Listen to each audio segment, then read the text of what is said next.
That's the real I've ever heard. Yes. That's the realest thing of so the kids, day. don't go to college.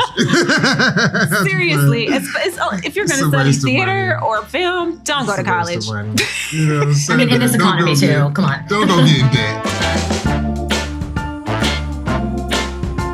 That goal is the only thing that's keeping me and my friends from a very unpleasant fate.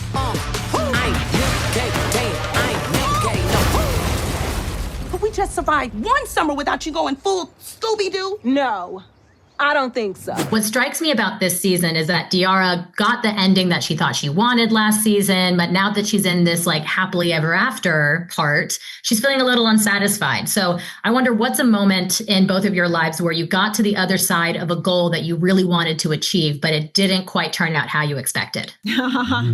Funnily enough, I think it was, season 1. I was really grateful. It was a really long-held dream and an answered prayer, but it was hard.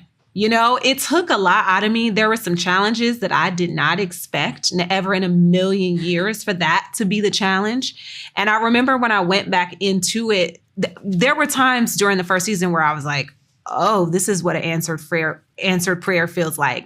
Interesting. And when we went back in for the second season, I made a deal with myself. Like, I don't care what else happens. I'm going to enjoy this more. And so that was one of those times, and it kind of put that sentiment for sure into the show about getting what you wanted and it being very complicated. Yeah. I think mine was like graduating college. It was like, where's the point? I'm not even doing what my major was. I could have just skipped college and I'd probably be further along, have an Oscar or something. When you get that theater degree, you're like, am I supposed to do with this theater degree? What is this? Right. That's the real shit I've ever heard. Yes. That's the realest thing of so the kids, day. don't go to college. Seriously, if you're going to study theater or film, don't go to college. You know what I'm saying? I mean, in this economy too. Come on. Don't go get in debt. Get out of my personal life. So Yeah. me and my husband just had this conversation. I am a very ambitious, artsy brain. So I have tons of ideas of things to make and create and build businesses and all this stuff. And one thing he's really good at is counting the cost of how much time or what that would require. So I feel like I literally just had like a very adult conversation about like what I want to do next. And I think that that's what we're seeing from DIARRA. It's like she got this guy, and now that she's in this relationship, she's counting the cost of what it means to be with a human being who's fine as hell, but was abducted as a child. Right. So it's like it's a give and take. You're going to deal with drama. So now in this first episode, you see her finally with the man that she's been looking for all of season 1. And now that there's a reality to count the cost of what that means. It's some cons to that. Yeah. There's some pros and cons to that. Yeah, but that's sure. how I'm realizing that's life. Like a lot of things that I expect, that's how it's going to be. Oh, it's going to be this. And then it's like I get to it and it's not that. But it doesn't mean that it's bad. It's just like a redirection of what my mind actually was processing it to be. So I think that is what DIARRA is going through with that. Season 1 was this like this missing person story. Season 2 has this treasure hunt aspect. What kind of mystery would you be interested in exploring in a potential third season? I don't know if I should say. Should I say? Say, because I want to know. It might manifest. I don't know. I don't know if I Just put it into the say. Don't say it all. I don't want to say it all, but I do feel like maybe horror, maybe something that's a little gorier. That's all I'll say. Is all the murder and killing and shooting we doing in this? It's not crazy gory. No, you think not. it is? It's a lot of bodies are dropping in this season. Let's just say that bodies are dropping in season 2. Yes, but in a very elegant, non-gory way. Yeah, in a prestige drama way. Yes. Right. Yes, exactly. Yeah. I have such a strong pitch. Yeah. So I think we're already a little bit like the Scooby-Doo crew.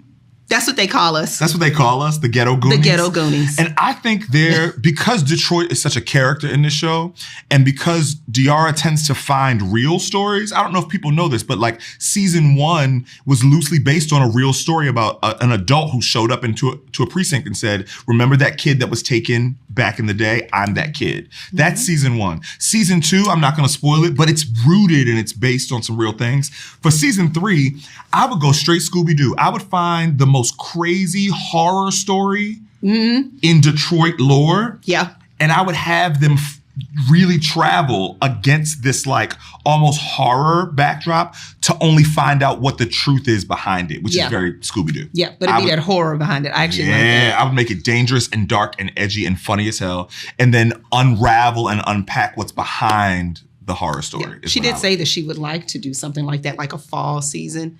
And that's kind of October. That's the other thing. We tend to move in seasons, not just like the season of a show, but like the first season was winter. And now we're in summer. So like those of you who haven't watched it yet, season 2 is sexier. It's more skin. Yep. It's more violent, which also tends to happen back in the day in Detroit. Like the murder numbers would go up, things like that. I guess people probably outside. The hotter it gets. Yeah, people outside. So I think all of that is a part of season 2. I think season 3 would be really cool if it took place during another season, like maybe the fall. Mm-hmm. You know, the fashion that would come with that. Come on. Oh, yeah. The fashion in the show. The costumes that would come. The costumes. Well, the fashion. Yes. Dominique definitely elevated. Yeah, I would say season 2 feels really elevated in its fashion sense too. Yeah. DIARRA, Coleman Domingo told you on Jimmy Kimmel that he wants to be in the show. You said that you had written a character for him. Did you really write a character for him? What's your vision of a Coleman character? So there's a character who's in the past that I imagined was Coleman Domingo the whole time I was writing. And even the first time you see this character is in episode 3, and it's in a picture, and we shot it with a green screen, and we were like, I was thinking that's going to be Coleman Domingo. Don't worry, everyone, it'll be Coleman Domingo. And as I said on the show, we could not afford him by the time we got to episode 7, but that was who I was thinking about, this Prohibition era gangster. So we would have to come up with something different for season 3 if he were to appear. But I do have a couple of ideas. I mean, he'd be a great addition to the list of great guest stars you have this season and in the show in general. Yeah, we have some great folks that came to play with us. Yeah. With this being a second season, were there anything that you guys got to add to your characters, like influenced on your performances in season 1? Like, did DIARRA see anything that she really liked with how you played Mr. T and Aja that were like, oh, we need to expand on that? For you? No, I think not really. I just will say, I think it just naturally, organically, she just wrote different for us according to this quest that she has us on. I know for a fact, tapping into this new business venture that Aja has, I do like that because she is that girl. Also giving a little bit of action, getting more into the quest with her. That's what I will say. Because Aja, I feel like season 1 wasn't as into it as I feel like I would have wanted her to be. Right. But I think this season, she's kind of been like, okay, I think Aja could kind of come with me a little bit on some different obstacles that we have to have together. So I do feel like Aja's more into the action a little bit more. She takes her through it a little bit more. Yeah, I think season 1, I was shocked that my friend who created a TV show took things that I actually said to her in real life and put them in a script. So there was some fun kind of like, oh, okay. Yeah. For season 1. For season 2, I did give some suggestions. All of them didn't make the cutting room floor.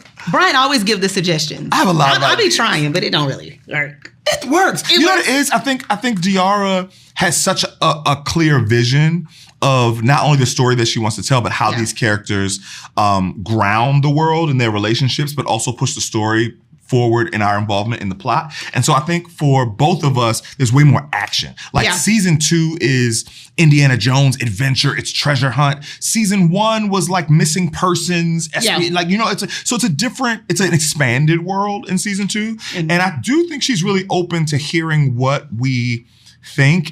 I think the integration of those ideas is always fun and shocking for us. Yeah. But I think that he's really close to who I am anyway and who I used to be, like where I used to be. And I think in season 2, the actor Brian, she gave some grit. A little bit more time to stretch, yeah.